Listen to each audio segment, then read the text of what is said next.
लखनऊ में आज से आदरणीय शंकराचार्य स्वामी श्री अविमुक्तेश्वरानंद सरस्वती जी के अगुवाई में प्रदेश की राजधानी के इंदिरा गांधी प्रतिष्ठान में धर्म सभा का आयोजन किया गया। इस धर्म सभा में कई धर्म गुरुओं ने हिस्सा लिया। जगत गुरु परम पूज्य श्री शंकराचार्य अविमुक्तेश्वरानंद ने आगे कहा है कि विश्व का कल्याण सनातन धर्म से संभव है। उन्होंने सनातन धर्म को दुनिया श्रेष्ठ धर्मों में से एक है और इस धर्म की प्रासंगिकता चिरकाल तक रहेगी।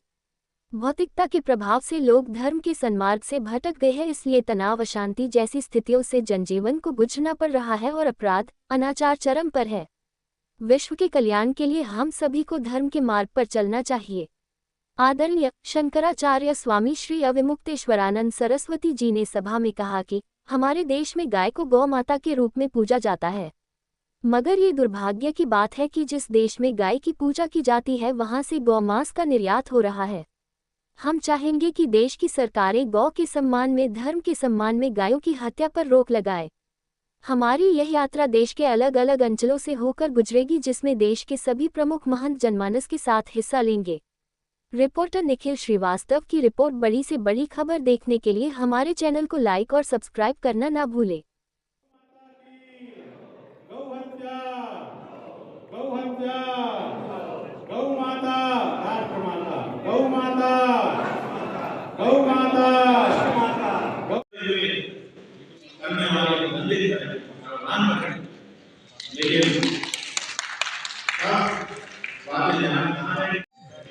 उनको भी दिया गया।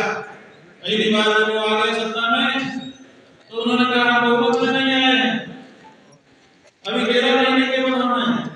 उसके बाद 5 साल रह गए, लेकिन क्या कहते बहुमत में नहीं है, इसलिए हमारे सबसे जब बहुमत मिलेगा तब करेंगे। और बाद में देश की धर्म प्राण हिंदू जनता ने बहुमत सरकार देश में बनाई।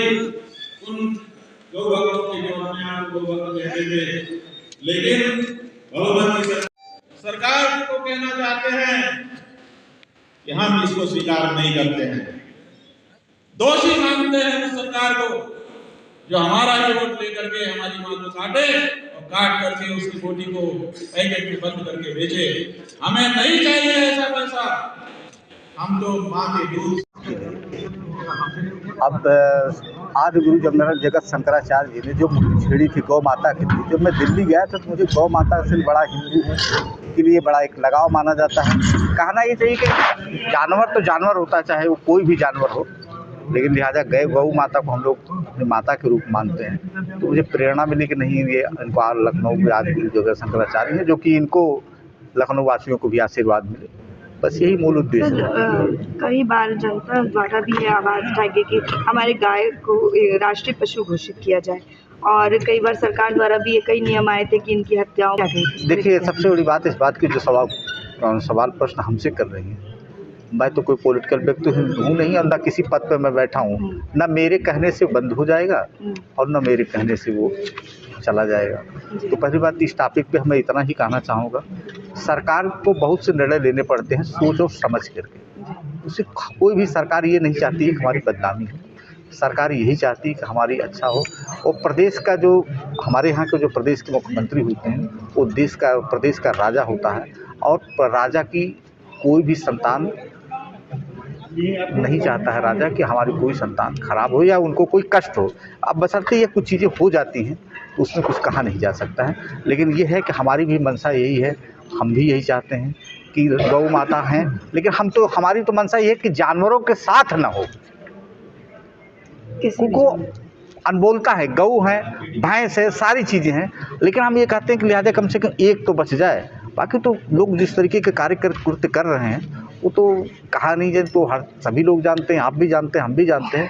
मैं इतना कहना चाहूँगा कि खुद हम सरकार क्या करेगी, सरकार बंद करे। सरकार का सारा कार्य तो अगर हम अपने आप से समाज में चेतना आ जाए, पहले हम अपना घर साफ कर लें, हम स्वयं खाना बंद कर दें, तो इस चीज़ को रोका जा सकता है। अन्यथा सरकार रोक लगाएगी, चोरी छुपे लोग करते आ रहे हैं, वो नहीं बंद किए जा सकते। लेकिन हमें सुधरना होगा, इस समाज को सुधारना। इसीलिए ये तत्वधान जो कार्यक्रम हुआ है, तो लोगों को जन जनता को बातें पहुंचाई जाए कि जिससे कि यह चीज़ें रोकी जाए। हमें स्वयं को रोकना पड़ेगा। सरकार पर दोषारोपण कह करके इसे राजनीतिक माहौल दिया जाना हमें उचित नहीं लग रहा, ना हम इस पर कुछ कहना चाहेंगे।